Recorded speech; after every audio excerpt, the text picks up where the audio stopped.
This is Jordan Tower with JT News. Make sure you smash that like button, smash that subscribe, and let's get right into the news. Well, the guy who punched Rick Ross in the face in Vancouver speaks out. He is a rapper from Vancouver, and his name is Icarus. Now, a lot of people were trying to label him as a racist or something when Rick Ross was trying to provoke the crowd by playing Not Like Us and invoking emotion about the Drake thing, like, oh, I'm playing this in Canada and you guys aren't going to do anything. Well, Rick Ross found out that night. All of his security got beat up. Sam Sneak got beat up. And I like Sam Sneak. Shout out to Sam Sneak. But, you guys didn't have enough people.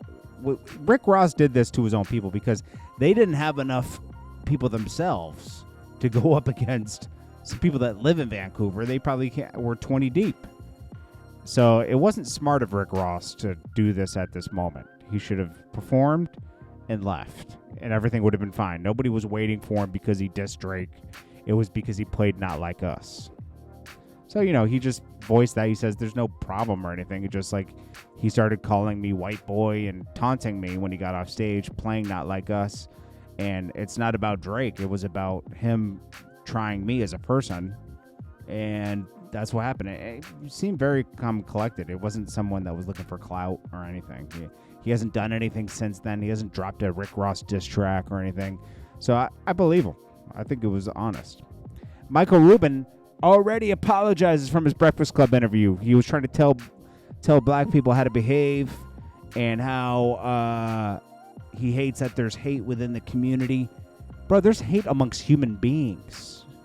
People are always going to make fun of each other, no matter what race. Whites on whites, blacks on blacks, blacks on whites, whites on blacks. It's just how it is, And the way Michael Rubin was trying to pander to come on, man, can't we just all get along? It sounds like a page out of Meek Mill's book.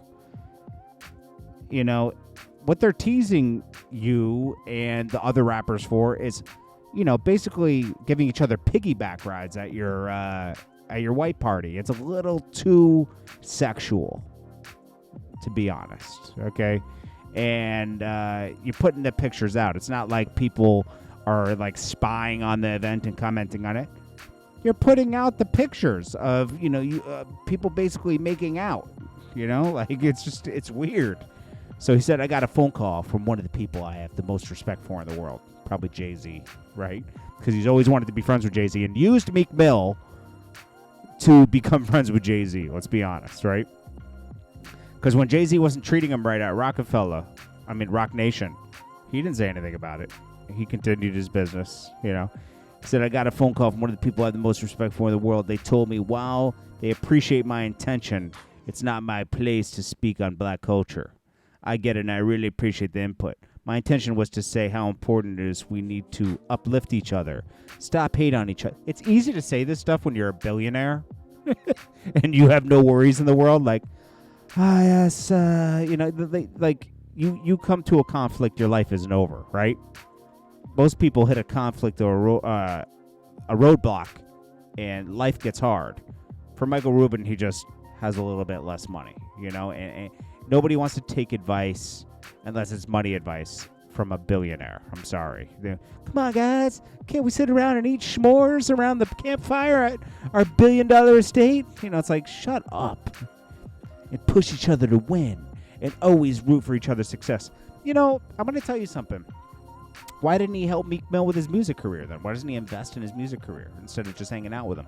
Or why don't you, help Meek you're pretty good with promoting and marketing. I don't see you promoting and marketing Meek Mill's albums. All you're doing is giving him equity in certain little things so it looks like you're being diverse, and you're being welcoming.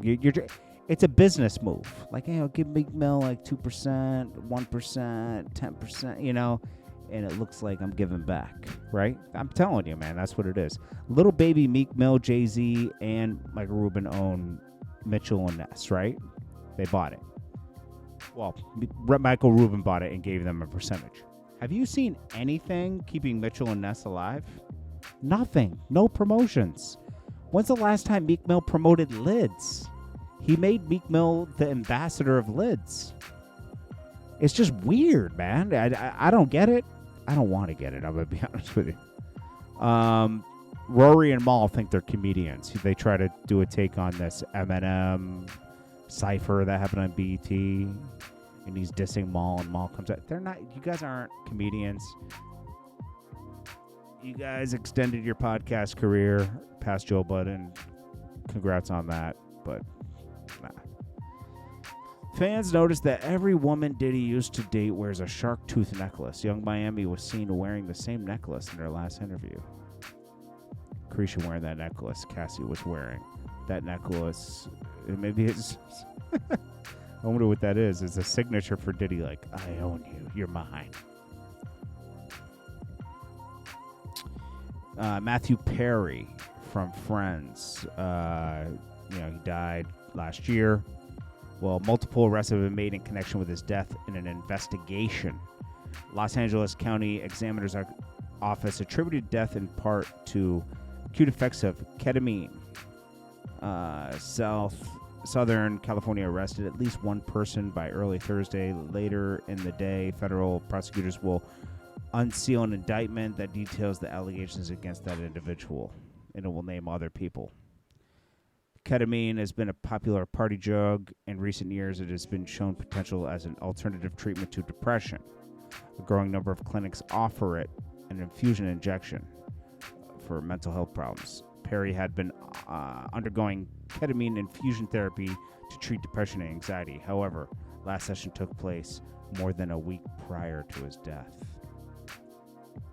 I don't know, man.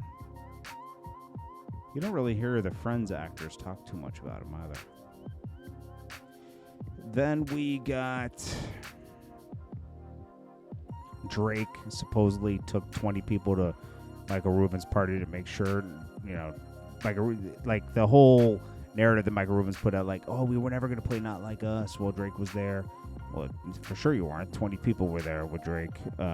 He's one of the very few people that were able to bring guests, according to academics, and nobody was going to try that situation, I guess. Lotto, she had actually, people say disappointing sales projections. This is good for her album. She did 27,000. I think this is the most she's ever done. She's in the first week. I think she usually does like 15,000. And she did more units than Ice Spice. Ice Spice did 20K the first week. And she'll do more numbers. The good thing about Lotto is that she works her project. So she's going to work this project for a year, and it will continue to do good sales. She did that on her last few projects, and it does work. So that's why the label keeps giving her another chance. She works the album, and they continue to give her marketing support because of that. And sales do pick up. I mean, where they stay steady. If you can steadily sell between 10 and 20 each week, it's going to add up, So, anyways, I appreciate you all. This is Jordan Tower with JT News. I'll check you guys in the next one. Smash that like button. Peace.